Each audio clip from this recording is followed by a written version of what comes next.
पिछली वीडियो में हमने पढ़ा था गवर्नमेंट ऑफ इंडिया एक्ट 1919 और आज की वीडियो में हम देखेंगे गवर्नमेंट ऑफ इंडिया एक्ट 1935।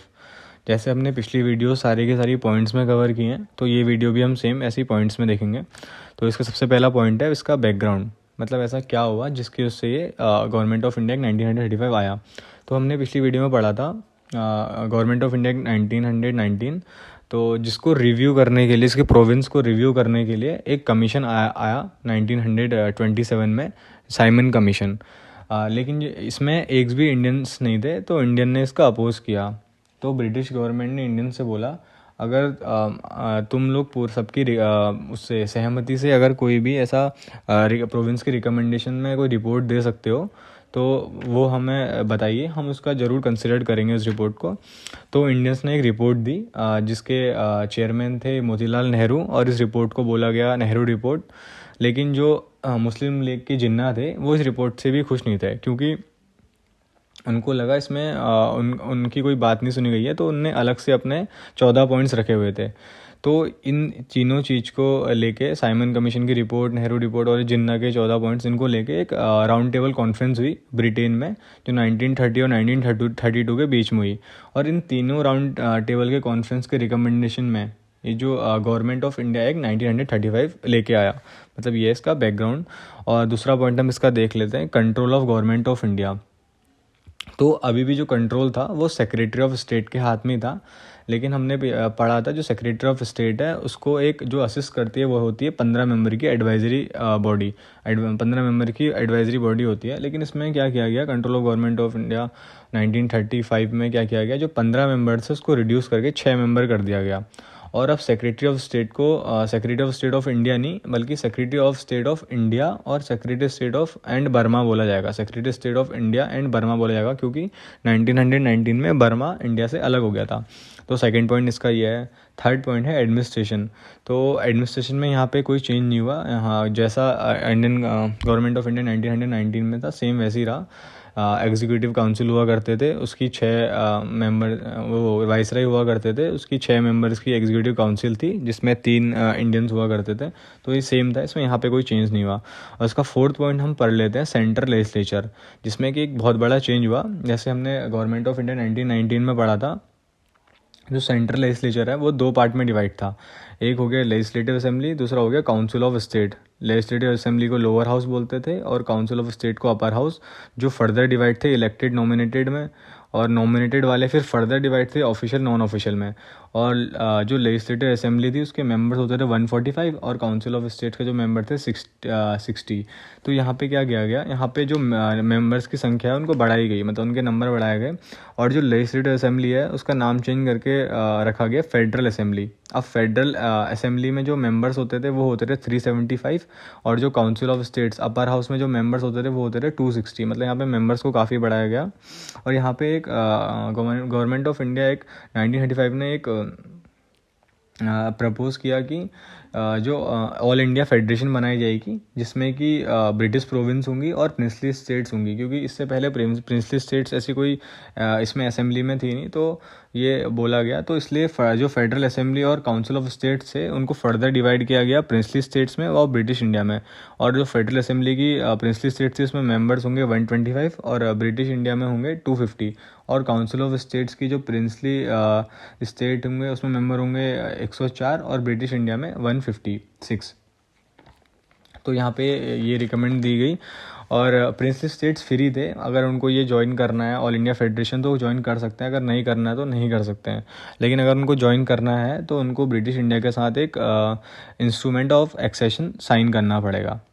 और यहाँ पे गवर्नमेंट ऑफ इंडिया एक्ट 1935 ने कम्युनल रिप्रेजेंटेशन को बढ़ाया, मतलब एक separate by providing separate electorate to Muslim, Sikhs, Europeans, landlords, women and labours. मतलब यहाँ पे सेपरेट इलेक्टोरेट्स में रिप्रेजेंटेशन ज़्यादा किया। पहले खाली मुस्लिम, सिख्स, यूरोपियंस वगैरह हुआ करते थे, अब लैंडलॉर्ड्स, वुमेन्स एंड लेबर को भी यहाँ पे रिप्रेजेंटेशन दिया गया। और पिछली वीडियो में हमने पढ़ा था जो सब्जेक्ट्स होते हैं उनको 2 पार्ट में डिवाइड थे मेनली, सेंट्रल और प्रोविंशियल। सेंट्रल लेवल पे जो लॉज बनते थे वो सेंट्रल सब्जेक्ट्स में बनते थे, मतलब जो भी ऑल इंडिया इंटरेस्ट के सब्जेक्ट होते थे वो सेंट्रल लेवल पे आते थे। और जो लोकल लेवल पे लॉज बनते थे वो सारे सब्जेक्ट प्रोविंशियल सब्जेक्ट्स में आते थे। लेकिन यहाँ पे सब्जेक्ट्स को 3 पार्ट में डिवाइड कर दिया गया, और जो सेंट्रल सब्जेक्ट था उसका नाम चेंज करके फेडरल सब्जेक्ट कर दिया गया। और यहाँ पे अब 3 सब्जेक्ट हो गए, जो हो गए फेडरल सब्जेक्ट, दूसरा कनकरेंट सब्जेक्ट और प्रोविंशियल सब्जेक्ट्स। और फेडरल सब्जेक्ट में 59 सब्जेक्ट्स थे, और कनकरेंट में 36, और प्रोविंशियल में 54। और यहाँ पे पिछली वीडियो में देखा था जो प्रोविंशियल सब्जेक्ट्स था वो 2 पार्ट में डिवाइड था फर्दर, ट्रांसफर्ड और रिजर्व्ड। तो यहाँ पे ये प्रोविंशियल सब्जेक्ट से हटा के अब जो फेडरल सब्जेक्ट है उसमें डाल दिया गया वाला पार्ट। अब फेडरल सब्जेक्ट में 2 पार्ट हुआ करते थे, ट्रांसफर्ड और रिजर्व्ड।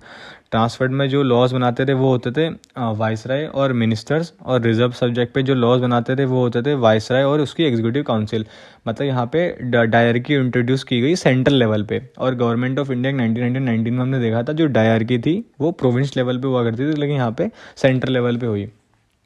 और ऐसा कोई भी लॉ अगर जो मान लो फेडरल सब्जेक्ट के अंदर भी नहीं आता है, कनकरेंट सब्जेक्ट के अंदर भी नहीं आता है, प्रोविंशियल सब्जेक्ट के भी नहीं अंदर नहीं आता है, तो ऐसे सब्जेक्ट को हम बोलेंगे रेसिडुअल सब्जेक्ट, जिसपे खाली वाइसराय को पावर थी कि वो लॉज बना सकते हैं।